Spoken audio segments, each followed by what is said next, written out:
ಮಕ್ಕಳೇ, ಮನುಷ್ಯನ ಜೀವನದಲ್ಲಿ ಬರೀ ಅಭ್ಯಾಸ ಅಷ್ಟೇ ಮುಖ್ಯ ಅಲ್ಲ. ಅಭ್ಯಾಸ ನಿಮ್ಮ ಜೀವನದ ಒಂದು ಅಂಗ ಅಷ್ಟೇ. ಅಭ್ಯಾಸಕ್ಕೆ ತಕ್ಕ ಹಾಗೆ ಹಲವಾರು ಅಂಶಗಳನ್ನು ನಾವು ನೋಡಬೇಕಾಗತ್ತೆ. ಏನು ಹಾಗಿದ್ರೆ ಅವು? ನಾವು ಬೆಳೆಯುವ ರೀತಿ, ನಮ್ಮ ಸಂಸ್ಕಾರ, ನಮ್ಮ ಸಂಸ್ಕೃತಿ ಅಂದ್ರೇನು? ನಾವಿರ್ತಕ್ಕಂಥ ಜಾಗದಲ್ಲಿ ಇರ್ತಕ್ಕಂಥ ಯಾವುದು ಭಾರತ ಇರ್ಬೋದು, ಭಾರತದ ಸಂಪ್ರದಾಯಗಳೇನು, ನೀತಿ ನಿಯಮಾವಳಿಗಳೇನು, ಅದನ್ನೆಲ್ಲ ನಾವು ಅದಕ್ಕೆ ತಕ್ಕಾಗಿ ಅನುಸರಿಸ್ಕೊಂಡು ಹೋಗುವಂಥದ್ದು. ರಾಮಾಯಣ, ಮಹಾಭಾರತ ಇಂಥ ಅಲ್ಲಿಂದ ಬಂದಿರತಕ್ಕಂಥ ಸಂಸ್ಕಾರಗಳನ್ನು ಬೆಳೆಸ್ಕೊಂಡು ಹೋಗೋದು, ಇದೆಲ್ಲ ಸಂಸ್ಕಾರದಲ್ಲಿ ಬರುತ್ತೆ. ಅಲ್ಲಿ ತಂದೆಗೆ ಯಾವ ಭಾವನೆಯನ್ನು ನಾವು ಕೊಡಬೇಕಾಗತ್ತೆ, ತಾಯಿಗೆ ಯಾವ ಗೌರವವನ್ನು ಕೊಡಬೇಕಾಗತ್ತೆ, ಗುರು ಹಿರಿಯರಿಗೆ ಯಾವ ಗೌರವವನ್ನು ಕೊಡಬೇಕಾಗತ್ತೆ, ಬಂಧು ಮಿತ್ರರು ಬಂದಾಗ ಯಾವ ರೀತಿ ಸತ್ಕಾರ ಸಮಾರಂಭಗಳನ್ನು ಮಾಡಬೇಕಾಗತ್ತೆ. ಅತಿಥಿ ದೇವೋ ಭವ ಅಂತ ಹೇಳ್ತಾರೆ. ಮಾತೃದೇವೋ ಭವ, ಪಿತೃದೇವೋ ಭವ, ಆಚಾರ್ಯ ದೇವೋ ಭವ ಅಂತ. ಭಾರತದ ಪುರಾಣದಲ್ಲಿ ಮೊದಲನೇ ಸ್ಥಾನನ ತಾಯಿ ಕೊಡ್ತಾರೆ, ಎರಡನೇದಾಗಿ ತಂದೆ ಕೊಡ್ತಾರೆ, ಮೂರನೇದಾಗಿ ಆಚಾರ್ಯರಿಗೆ ಕೊಡ್ತಾನೆ. ತಾಯಿಗೆ ಯಾಕೆ ಕೊಡೋದು? ನಮಗೆ ಬೆಳೆದು ಬರ್ತಕ್ಕಂಥ ಸಂಸ್ಕಾರ ಏನಿದೆ ಅದು ತಾಯಿಯಿಂದ ಸಿಗುತ್ತೆ. ಪ್ರೀತಿ, ವಾತ್ಸಲ್ಯ, ನಮ್ಮ ನಡೆನುಡಿ, ನಾವು ಸೇವಿಸ್ತಕ್ಕಂಥ ಆಹಾರದ ಪದ್ಧತಿ, ಇವೆಲ್ಲ ತಾಯಿಯಿಂದ ಬರುತ್ತೆ. ಇನ್ನು ಎರಡನೇದಾಗಿ ಪಿತೃದೇವೋಭವ ಅಂತ ಹೇಳ್ತೀವಿ. ಪಿತೃದೇವೋಭವ ಅಂತಂದ್ರೇನು? ಅವ್ರಿಗೆ ಯಾಕೆ ಅಷ್ಟು ಗೌರವವನ್ನು ಕೊಡ್ತೀವಿ? ಶಿಸ್ತು ಬರೋದು ತಂದೆಯಿಂದ, ಬಂಧುಗಳು ಬರೋದು ತಂದೆಯಿಂದ, ನಮಗೆ ಜೀವನದ ಒಂದು ರೂಪರೇಷೆಯನ್ನು ಹೇಳಿಕೊಡೋದು ತಂದೆಯಿಂದ ಬರುತ್ತೆ. ಆದ್ದರಿಂದ ಎರಡನೇ ಸ್ಥಾನವನ್ನು ತಂದೆ ಕೊಡ್ತೀವಿ. ಆದ್ದರಿಂದ ಪಿತೃದೇವೋಭವ ಅಂತೀವಿ. ಮೂರನೇದಾಗಿ ಆಚಾರ್ಯ ದೇವೋಭವ. ಯಾಕೆಂದರೆ ವಿದ್ಯೆಯನ್ನು, ಪರಿಪಕ್ವತೆಯನ್ನು, ನಿಮಗೇನೂ ಗೊತ್ತಿಲ್ಲದ ಅಜ್ಞಾನದ ಒಂದು ಕಠೋರವಾದ ಕಲ್ಲನ್ನು ತಂದು ಕೊಟ್ಟಾಗ ಅದಕ್ಕೆ ಒಂದು ಆಕಾರ ಕೊಡ್ತಕ್ಕಂಥ ವ್ಯಕ್ತಿ ಶಿಕ್ಷಕ. ಆದ್ದರಿಂದ ಭಾರತದ ಸಂಸ್ಕೃತಿಯಲ್ಲಿ ಈ ಮೂರು ಜನಕ್ಕೆ ಬಹಳ ಮಹತ್ವವಾದ ಸ್ಥಾನವನ್ನು ಕೊಟ್ಟಿದ್ದಾರೆ. ಮೊದಲು ಮಕ್ಕಳೇ, ಅದನ್ನು ನೀವು ಮನೆಯಲ್ಲಿ ಅಭ್ಯಾಸ ಮಾಡಿ. ಸಾಮಾನ್ಯವಾಗಿ ಏನಂತಾರೆ, ಕನ್ನಡದಲ್ಲಿ ಒಂದು ನಾಣ್ಣುಡಿ ಇದೆ, ತಾಯಿ ಕಂಡ್ರೆ ತಲೆ ಶೂಲೆ ಅಂತ. ಆ ತಾಯಿ ಮಾಡ್ತಕ್ಕಂಥ ಯಾವ ಕೆಲಸಕ್ಕೂ ನೀವು ತಕ್ಷಣ ಗೌರವ ಸೂಚಿಸಲ್ಲ, ಮನ್ನಣೆ ಕೊಡಲ್ಲ. ಪಕ್ಕದಲ್ಲಿ ಬಂದು ಕೂತು ತಾಯಿ ತಿಂದ್ಕೊ, ಬೇಡ ಹೋಗಮ್ಮ ಅಂತೀರಿ, ಬೇಕು ಕೊಡಮ್ಮ ಅಂತೀರಿ, ನನಗೆ ಗೊತ್ತಾಯಿತು ಬಿಡು ಅಲ್ಲೇ ಇಟ್ಕೋ ನಾನು ಹೋಗ್ತೀನಿ ಅಂತೀರಿ. ಆದರೆ ತಾಳ್ಮೆಯ ಸಾಕಾರ ಮೂರ್ತಿಯಾದ ತಾಯಿ ಹೇಳ್ತಾಳೆ, ಮಗು ನಿಧಾನಕ್ಕೆ ಕೂತ್ಕೋ, ಬೇಜಾರಾಗಬೇಡ, ಇನ್ನೂ ಟೈಮ್ ಇದೆ, ತಿಂದು ಹೋಗು. ಆವಾಗ ನಮಗೆ ಏನೂ ಅನಿಸೋದಿಲ್ಲ. ತಾಯಿ ಯಾಕೆ ಹೇಳ್ತಾಳೆ, ಎಷ್ಟು ಸಮಾಧಾನವಾಗಿ ಹೇಳ್ತಾಳೆ, ನಮಗೆ ಎಷ್ಟು ಅಕ್ಕರೆಯಿಂದ ಮಾತಾಡಿಸ್ತಾಳೆ. ನಾವು ಅಷ್ಟು ಅಕ್ಕರೆಯನ್ನು ಕೊಡ್ತಾ ಇದ್ದೀವ ಅಂತ ಕೇಳ್ಕೊಂಡಾಗ ಉತ್ತರ ಸಿಗೋದೇ ಇಲ್ಲ ನಮಗೆ.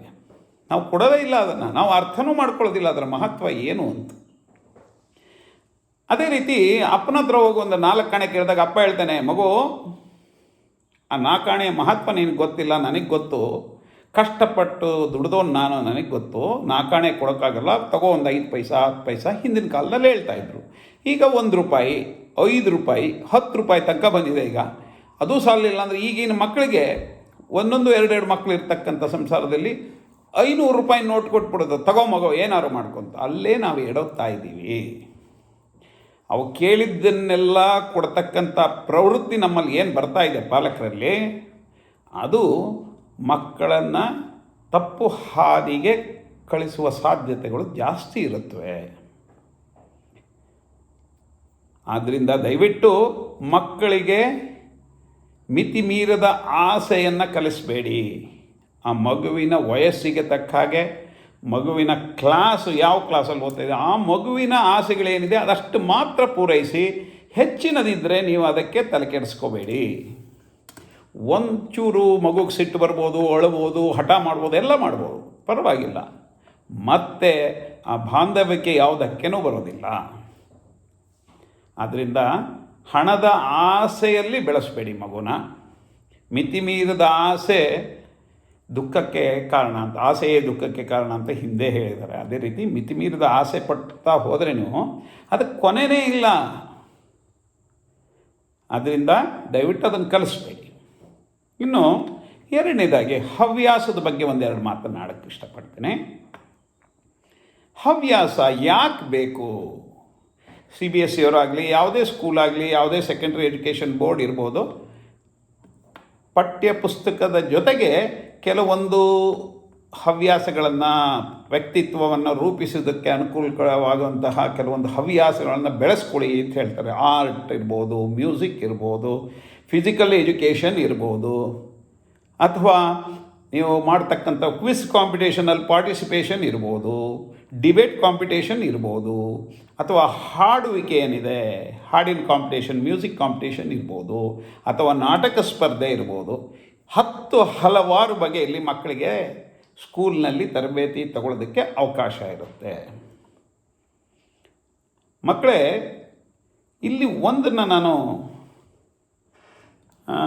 ವಿಸ್ತಾರವಾಗಿ ಹೇಳಬೇಕಾಗತ್ತೆ. ಹವ್ಯಾಸ ಯಾವತ್ತೂ ಕೆಟ್ಟದಾಗಿರಲ್ಲ. ಆಡು ಭಾಷೆಯಲ್ಲಿ ನಾವು ಅದಕ್ಕೆ ಚಟಗಳು ಅಂತ ಕರಿತೀವಿ. ಅದರಲ್ಲಿ ಕೆಟ್ಟ ಅಂಶಗಳು ಜಾಸ್ತಿ ಇರುತ್ತೆ. ಸಾಮಾನ್ಯವಾಗಿ ನಾವು ಆಡು ಭಾಷೆಯಲ್ಲಿ ಮಾತಾಡುವಾಗ ಚಟ ಅನ್ನೋದನ್ನು ಕೆಟ್ಟದಕ್ಕೆ ಉಪಯೋಗಿಸ್ತೀವಿ, ಹವ್ಯಾಸ ಅನ್ನೋದನ್ನು ಒಳ್ಳೆಯ ಸಂಸ್ಕಾರಕ್ಕೆ ಉಪಯೋಗಿಸ್ತೀವಿ. ಹಾಗಿದ್ರೆ ನಾವು ಯಾವುದನ್ನು ಹವ್ಯಾಸ ಅಂತ ಕರಿಬೋದು? ಬೆಳಗ್ಗೆ ಎದ್ದ ಕೂಡಲೇ ದೇವ್ರ ಧ್ಯಾನ ಮಾಡಿ, ಕೈಕಾಲು ತೊಳ್ಕೊಂಡು, ಮುಖ ತೊಳ್ಕೊಂಡು, ದೇವ್ರ ಧ್ಯಾನ ಮಾಡಿ, ಒಂದು ಧ್ಯಾನ ಮಾಡ್ತಾ ಕೂತ್ಕೊಳ್ಳೋದು, ಯೋಗಿಕ್ ಮೆಡಿಟೇಷನ್ ಮಾಡಿಬಿಟ್ಟು ಒಂದು ಸಂಸ್ಕಾರ. ಆದರೆ ಅದನ್ನು ಯೋಗ ಅನ್ನೋದನ್ನು ನಾವು ನಮ್ಮ ರಕ್ತಗತವಾಗಿಸ್ಕೊಂಡಾಗ ಅದು ಒಂದು ಉತ್ತಮ ಹವ್ಯಾಸ ಆಗುತ್ತದು. ನಿಮಗೇ ಗೊತ್ತಿಲ್ಲದ ಹಾಗೆ ನಿಮ್ಮ ಜೊತೆ ಬರ್ತಾ ಇರುತ್ತದು. ನಿಮ್ಮ ವಿದ್ಯಾಭ್ಯಾಸದ ಜೊತೆಗೆ ಆ ಹವ್ಯಾಸ ನಿಮ್ಮ ಜೊತೆ ಬರ್ತಾ ಇರುತ್ತೆ, ನಿಮಗೇ ಗೊತ್ತಾಗಿರಲ್ಲ. ದೊಡ್ಡವರಾದಾಗ ಅಕ್ಕಪಕ್ಕದ ಜನ, ಎದುರಿಗಿರ್ತಕ್ಕಂಥ ಜನ, ಸುತ್ತಮುತ್ತಲ ಶಾಲೆಗಳು, ಸುತ್ತಮುತ್ತಲ ಕಾಲೇಜುಗಳು, ಸೊಸೈಟಿ ಎಲ್ಲವೂ ನಿಮ್ಮನ್ನು ನೋಡಲಿಕ್ಕೆ ಆರಂಭ ಮಾಡುತ್ತೆ. ಇಲ್ಲೊಬ್ಬ ವ್ಯಕ್ತಿ ಇದ್ದಾನೆ, ಇವನಿಗೆ ಉತ್ತಮ ಹವ್ಯಾಸ ಇದೆ, ಇದೊಂದು ಯೋಗ ಅನ್ನೋದನ್ನು ಅವನು ರಕ್ತಗತವಾಗಿಸ್ಕೊಂಡಿದೆ, ಅವನ ಉಪಯೋಗ ನಾವು ತಗೋಬೋದು ಅಂತ. ನೋಡಿ ಮಕ್ಕಳೇ, ಎಲ್ಲಿಂದ ಎಲ್ಲಿಗೆ ನಮ್ಮ ಹವ್ಯಾಸಗಳ ಬಾಂಧವ್ಯ ಬೆಳೀತಾ ಹೋಗುತ್ತೆ. ಹಾಗೆ ನೀವು ಸ್ಕೂಲಲ್ಲಿರುವಾಗ ಹಾಡುಗಳನ್ನು ಹೇಳೋದನ್ನು ಆಡಾಡ್ತಾ ಹಾಡುಗಳನ್ನು ಹೇಳ್ತಾ ಹೋಗ್ತೀರಿ. ಸಿನಿಮಾ ಹಾಡಿರ್ಬೋದು, ಭಾವಗೀತೆ ಹಾಡಿರ್ಬೋದು. ಆವಾಗ ಯಾರೋ ಒಬ್ಬರು ಶಿಕ್ಷಕರು ಅದನ್ನು ಗಮನಿಸ್ತಾರೆ. ಈ ಹುಡುಗ ಅಥವಾ ಈ ಹುಡುಗಿ ತುಂಬ ಚೆನ್ನಾಗಿ ಹಾಡು ಹೇಳ್ತಾಳೆ, ಇವಳನ್ನು ಬೆಳೆಸಬೇಕು ಅನ್ನೋ ಒಂದು ಪ್ರವೃತ್ತಿ, ಆ ಮನಸ್ಸು ಶಿಕ್ಷಕನಿಗೆ ಬರುತ್ತೆ. ಉತ್ತೇಜನ ಕೊಡ್ತಾರೆ.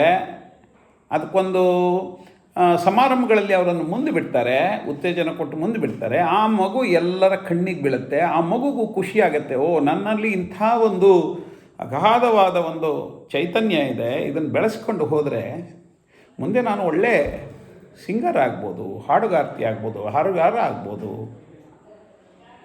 ಅಂತ. ಒಂದು ಉದಾಹರಣೆ ಕೊಡಬೇಕು ಅಂತಂದರೆ,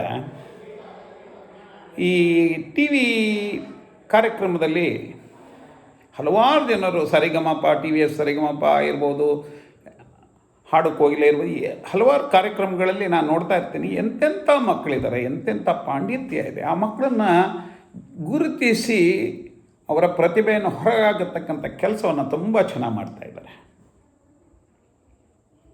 ಅದು ಒಂದು ಹವ್ಯಾಸ. ಜೊತೆಗೆ ವಿದ್ಯಾಭ್ಯಾಸ ಇರುತ್ತೆ, ವಿದ್ಯಾಭ್ಯಾಸ ಅನ್ನ ಕೊಡುತ್ತೆ. ಅದ್ರ ಜೊತೆಗೆ ಅದಕ್ಕಿಂತ ಚೆನ್ನಾಗಿ ಇದು ಹವ್ಯಾಸ ಬೆಳೆಸ್ಕೊಂಡ್ರೆ ಇದು ಅದಕ್ಕೂ ಪೂರಕವಾಗಿ ನಿಮ್ಮನ್ನು ಮೇಲಕ್ಕೆ ಕರೆದೊಯ್ಯುತ್ತೆ.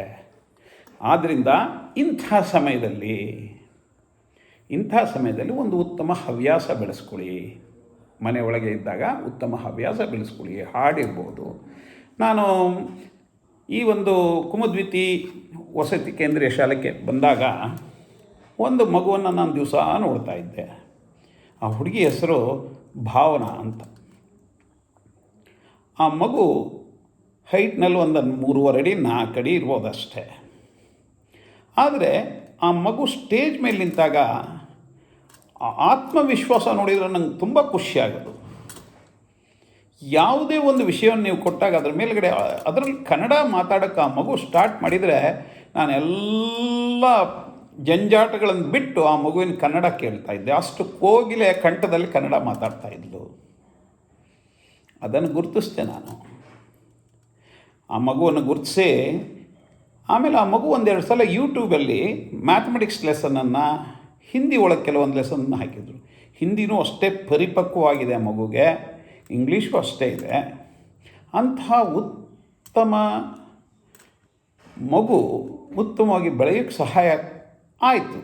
ಈಗ ಆ ಮಗು ಹೆಜ್ಜೆ ಒಂದು ಮೆಟ್ಲ ಮೇಲೆ ಮತ್ತೊಂದು ಮೆಟ್ಲು ಮೇಲಕ್ಕೆ ಏರ್ತಾ ಇದೆ. ಈಗ 10th ಕ್ಲಾಸ್ ಆಯಿತು. ಮುಂದೆ ನಾನು ಈಗಲೇ ಹೇಳ್ತೀನಿ ಆ ಮಗುವಿನ ಭವಿಷ್ಯ ಎಷ್ಟು ಚೆನ್ನಾಗಿದೆ, ಉಜ್ವಲವಾಗಿದೆ ಅಂತ ನಾನೀಗ ಹೇಳ್ತೀನಿ. ಯಾಕೆಂದರೆ ಶೈಕ್ಷಣಿಕ ಕ್ಷೇತ್ರದಲ್ಲಿ ಪರಿಣಿತಿ ಇದೆ, ಜೊತೆಗೆ ಈ ಹವ್ಯಾಸಗಳು ಇರೋದರಿಂದ ಆ ಮಗು ಯಾವತ್ತೂ ತನ್ನ ಜೀವನದಲ್ಲಿ ಫೇಲ್ ಆಗೋಕ್ಕೆ ಸಾಧ್ಯನೇ ಇಲ್ಲ. ಅದೇ ರೀತಿ ಇನ್ನೊಂದು ಮಗು ಇದೆ, ಹಿಬಾ ಅಂಥೇಳಿ, 10ನೇ ತರಗತಿ ಪಾಸಾಗಿ ಹೋಗ್ತಾಯಿದ್ದ. ಅವಳಲ್ಲಿ ಕಂಡುಕೊಂಡಿದ್ದು ನಾನು ಸಮಾರಂಭಗಳಲ್ಲಿ ಆ್ಯಂಕರಿಂಗ್ ಮಾಡೋದು. ಅದು ಎಷ್ಟು ಚೆನ್ನಾಗಿ ಮಾಡ್ತಿದ್ಲು ಅಂದರೆ ಯಾರು ನೋಡಿದರೂ ಕಣ್ಣು ಬಾಯಿ ಬಿಟ್ಕೊಂಡು ನೋಡ್ತಕ್ಕಂಥ ಇದರೊಳಗೆ ಅದನ್ನು ಅದೇ ಕ್ಷೇತ್ರದಲ್ಲಿ ಬೆಳೆಸ್ತಾ ಹೋದೆ. ಅವಳು ಶೈಕ್ಷಣಿಕ ಕ್ಷೇತ್ರದ ಜೊತೆಗೆ ಇದನ್ನು ಬೆಳೆಸ್ದೆ. ಹಾಗಾಗಿ ಅವು ಮುಂದೆ ತಾನಾಗೆ ಒಂದು ಉತ್ತಮವಾದ ವಾಗ್ಮಿ ಆಗ್ಬೋದು,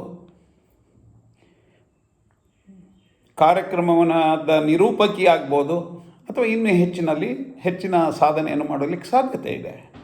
ಆ ರೀತಿ ನೀವು ಕೂಡ ನಿಮ್ಮಲ್ಲಿರತಕ್ಕಂಥ ಒಳಗಡೆ ಇರತಕ್ಕಂಥ ಪ್ರತಿಭೆಯನ್ನು ಹೊರಗೆ ಹಾಕಕ್ಕೆ ಪ್ರಯತ್ನ ಮಾಡಿ. ಯಾವುದೇ ರೀತಿ ಇರಬಹುದು. ಪ್ರಜ್ವಲ್ ಅನ್ನೋ ಹುಡುಗ ಇವತ್ತು ಉತ್ತಮವಾದ ಕಲಾಕಾರನಾಗಿ ಹೊರಹೊಮ್ತಾ ಇದ್ದಾನೆ. ಅದನ್ನೆಲ್ಲ ನೋಡಿಕೊಂಡು ನೀವು ನಿಮ್ಮಲ್ಲಿ ಪ್ರತಿಯೊಂದು ಮಗುಗೂ ಸೂಕ್ತವಾದ ಪ್ರತಿಭೆ ಅಂತ ಒಂದು ಇರುತ್ತೆ, ಅದನ್ನು ಗುರುತಿಸ್ಬೇಕು. ಅದನ್ನು ಹವ್ಯಾಸವಾಗಿ ಪರಿವರ್ತಿಸಿದಾಗ ಆ ಮಗುವಿನಲ್ಲಿ ಪ್ರತಿಭೆಯನ್ನು ಕಾಣ್ಬೋದು. ಮಗು ಚೇತರಿಸ್ಕೊಂಡು ಮುಂದೆ ಹೋಗೋದನ್ನು ನೀವು ನೋಡ್ಬೋದು. ನಿಮಗೂ ಖುಷಿ ಇರುತ್ತೆ, ನಮಗೂ ಖುಷಿ ಇರುತ್ತೆ. ಆದ್ದರಿಂದ ಇಂತಹ ರಜಾ ದಿವಸಗಳಲ್ಲಿ ಉತ್ತಮ ಹವ್ಯಾಸವನ್ನು ಬೆಳೆಸೋದನ್ನು ಪ್ರಯತ್ನ ಮಾಡಿ. ಇನ್ನೊಂದು ಸಿಂಪಲ್ ಟೆಕ್ನಿಕ್ ಹೇಳ್ತೀನಿ. ನೀವಿಷ್ಟೆಲ್ಲ ಕರೋನಾದ ಬಗ್ಗೆ ಡಿಸೆಂಬರಿಂದ ಓದ್ತಾ ಇದ್ದೀರಿ, ಪೇಪರ್ಗಳಲ್ಲಿ ಓದ್ತಾ ಇದ್ದೀರಿ, ಮ್ಯಾಗ್ಝಿನಲ್ಲಿ ಓದ್ತಾ ಇದ್ದೀರಿ. ಇಂಟರ್ನ್ಯಾಷನಲ್ ಲೆವೆಲಲ್ಲೂ ಆಗ್ತಾಯಿದೆ, ನ್ಯಾಷನಲ್ ಲೆವೆಲ್ ಆಗ್ತಾಯಿದೆ.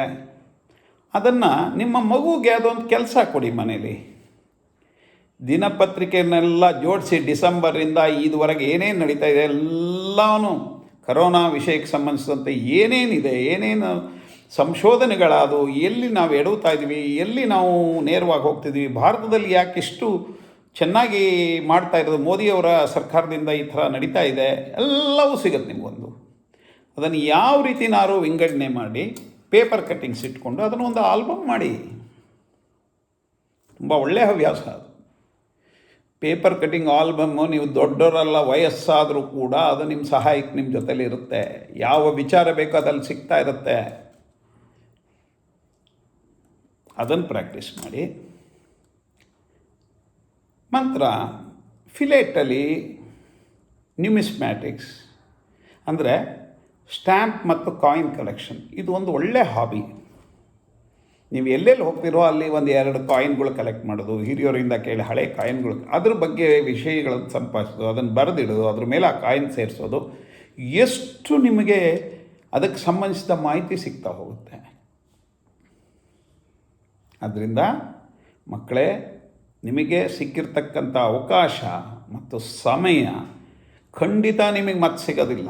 2-3 ತಿಂಗಳು ಈ ಥರ ಅವಕಾಶಗಳು, ಈ ಥರ ಸಮಯ ನಿಮಗೆ ಖಂಡಿತ ಸಿಗೋದಿಲ್ಲ. ಬರೀ ಆಟ, ಬರೀ ಮೊಬೈಲು, ಬರೀ ಟಿ ವಿ, ಬರೀ ಹರಟೆ ಅಂದ ಕೂಡಲೇ ಒಂದು ಜ್ಞಾಪಕ ಬಂತು, ನಿಮಗೆ ಹೇಳಬೇಕು ಅನಿಸುತ್ತೆ. ಸಾಮಾನ್ಯವಾಗಿ ನಾವೇನು ಮಾಡ್ತೀವಿ, ಅವಿಭಕ್ತ ಕುಟುಂಬ ಇದು ಸ್ವಲ್ಪ ಉತ್ತರ ಕರ್ನಾಟಕದಲ್ಲಿ ಜಾಸ್ತಿ ಇದೆ. ದಕ್ಷಿಣ ಕರ್ನಾಟಕದಲ್ಲಿ ಈಗ ಅದೆಲ್ಲ ಅಳಿಸಿ ಹೋಗಿ ಒಂದು ಮಗು ಅಥವಾ ಎರಡು ಮಗು ಅವರವರೇ ಇಂಡಿಪೆಂಡೆಂಟು ಯಾರ ಇದಿಲ್ದಲ್ಲೇ ನಡೀತಾ ಇದೆ.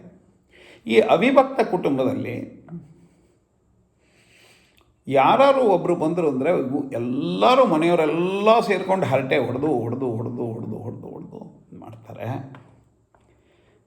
ಒಳ್ಳೆಯದು, ಒಂದು 5 ನಿಮಿಷ ಹರಟೆ ಹೊಡೆಯೋದು ಒಳ್ಳೆಯದು, ಸಂತೋಷವಾಗಿ ಕಾಲ ಕಳೆಯೋದು ಒಳ್ಳೆಯದು. ನಿಮ್ಮ ಮನಸ್ಸು ನೆಮ್ಮದಿ, ನಿಮ್ಮಲ್ಲಿರತಕ್ಕಂಥ ಸ್ಟ್ರೆಸ್ ಅಂತ ಏನಿದೆ, ಒತ್ತಡ ಏನಿದೆ ಅದು ಕಡಿಮೆ ಆಗುತ್ತೆ, ಎಲ್ಲ ಸರಿ. ಆದರೆ ಅವಶ್ಯಕತೆಗೆ ಮೀರಿ ನೀವು ಹರಟೆ ಹೊಡೆಯೋದನ್ನು ನಾನು ನೋಡ್ತೀನಿ. ಅದನ್ನು ಕಡಿಮೆ ಮಾಡಿಕೊಳ್ಳಿ. ನಿಮಗೆ ಸಂಬಂಧವಿಲ್ಲದ ವಿಷಯಗಳಲ್ಲಿ ಮೂಗು ತಿರ್ಸೋದನ್ನು ಕಡಿಮೆ ಮಾಡಿಕೊಂಡು ಎಷ್ಟು ಬೇಕೋ ಅಷ್ಟು ಮಾಡಿಕೊಂಡು ಒಳಗಡೆ ಹೋಗಿ ಕೂತ್ಕೊಂಡು ನಿಮ್ಮ ಹವ್ಯಾಸಗಳನ್ನು ಬೆಳೆಸ್ಕೊಳ್ಳಿ. ಅದೇ ರೀತಿ ಸಮಾರಂಭಗಳಾಗಲಿ ಯಾವುದೇ ಆಗಲಿ ನಿಮಗೆ ಎಷ್ಟು ಅವಶ್ಯಕತೆ ಇದೆ ಅಷ್ಟಕ್ಕೆ ಸೀಮಿತಗೊಳಿಸಿ ನಿಮ್ಮ ಏಳಿಗೆಯ ಬಗ್ಗೆ ಗಮನ ಕೊಟ್ಟಾಗ ನೀವು ಖಂಡಿತ ಮುಂದೆ ಬರ್ತೀರಿ. ಆಮೇಲೆ ಆಹಾರದ ಅವಶ್ಯಕತೆಯನ್ನು ನೋಡಿ ಕಲ್ತ್ಕೊಳ್ಳಿ. ಅದು ನಿಮಗೆ ನಿಮ್ಮ ದೇಹಕ್ಕೆ ಪೂರಕವಾಗಿರಲಿ, ಮಾರಕವಾಗಬಾರ್ದು. ಮಕ್ಕಳೇ, ಇತ್ತೀಚಿನ ದೇಶದಲ್ಲಿ ಕೊರೋನಾ ಇಂಪ್ಯಾಕ್ಟ್ ಹೇಗಿದೆ, ವೆಸ್ಟರ್ನ್ ಕಂಟ್ರೀಸಲ್ಲಿ ಮ್ಯಾಕ್ಸಿಮಮ್ ಇಂಪ್ಯಾಕ್ಟ್ ಆಗ್ತಾ ಇರೋದು ಪಿಜ್ಜಾ ಬರ್ಗರ್ ತಿನ್ನೋ ಜನಕ್ಕೆ ಮಾತ್ರ ಅನ್ನೋದು ಗಮನದಲ್ಲಿಟ್ಕೊಳ್ಳಿ. ಅದರಲ್ಲಿ ಯಾವ ಥರದ ಇದು ಇಲ್ದಲೆ, ನ್ಯೂಟ್ರಿಷಿಯಸ್ ವ್ಯಾಲ್ಯೂ ಇಲ್ದಲೆ ಟೇಸ್ಟ್ಗೋಸ್ಕರ ತಿಂದು ಅದಕ್ಕೆ ಆ ರೋಗಕ್ಕೆ ಈಡಾಗ್ತಾ ಇರೋದನ್ನು ನೀವು ನೋಡ್ತಾ ಇದ್ದೀರಿ. ಮಕ್ಕಳೇ, ಪೌಷ್ಟಿಕಾಂಶ ಇರತಕ್ಕಂಥ ಆಹಾರವನ್ನು ಸೇವಿಸಿ, ತರಕಾರಿಯನ್ನು ಸೇರಿಸೋದು ಕಲಿಸಿ, ಹಣ್ಣುಗಳನ್ನು ತಿನ್ನಿ, ದವಸ ಧಾನ್ಯಗಳಿರತಕ್ಕಂಥ ಪದಾರ್ಥಗಳನ್ನು ಸೇವಿಸಿ, ನವಧಾನ್ಯಗಳನ್ನು ಸೇವಿಸಿ. ನಿಮ್ಮ ಮನೆಯಲ್ಲಿ ನಿಮ್ಮ ತಾಯಿ ಏನಿದ್ದಾರೆ ಅವರು ಎಲ್ಲದರಲ್ಲೂ ಪರಿಪಕ್ವತೆಯನ್ನು ಹೊಂದಿರೋರು. ಅವರಿಗೆ ಯಾವ್ದು ಕೇಳಿದರೂ ಮಾಡಲಿಕ್ಕೆ ಬರುತ್ತೆ. ಈಗಿನ ಜನ್ರೇಷನ್ ಎಲ್ಲ ಒಂದು ಜನ್ರೇಷನ್ ಹಿಂದಕ್ಕೆ ಹೋಗ್ಬೇಕು ಅಷ್ಟೇ. ನಿಮ್ಮ ಅಜ್ಜಿಯರಿಗೆ ಮಾಡಿಸ್ಕೊಂಡು ತಿನ್ನಿ, ಚೆನ್ನಾಗಿ ಆಹಾರನ ಇಟ್ಕೊಳ್ಳಿ, ದೈಹಿಕ ವ್ಯಾಯಾಮ ಮಾಡಿ, ಪರಿಶ್ರಮದಿಂದ ಫಲ ಇದೆ. ಆದ್ದರಿಂದ ಸಮಯವನ್ನು ವ್ಯರ್ಥ ಮಾಡದ ಹಾಗೆ ನಿಮ್ಮ ವೇಳೆಯನ್ನು ಸದುಪಯೋಗಪಡಿಸಿಕೊಂಡು ಶೈಕ್ಷಣಿಕ ಅಭಿವೃದ್ಧಿಯ ಜೊತೆಗೆ ಉತ್ತಮ ಹವ್ಯಾಸವನ್ನು ಬೆಳೆಸ್ಕೊಳ್ಳಿ ಅಂತ ಹೇಳ್ತಾ ಈ ನನ್ನ ಕ್ಲಿಪ್ಪಿಂಗನ್ನು ಮುಗಿಸ್ತಾ ಇದ್ದೀನಿ. ನಮಸ್ಕಾರ.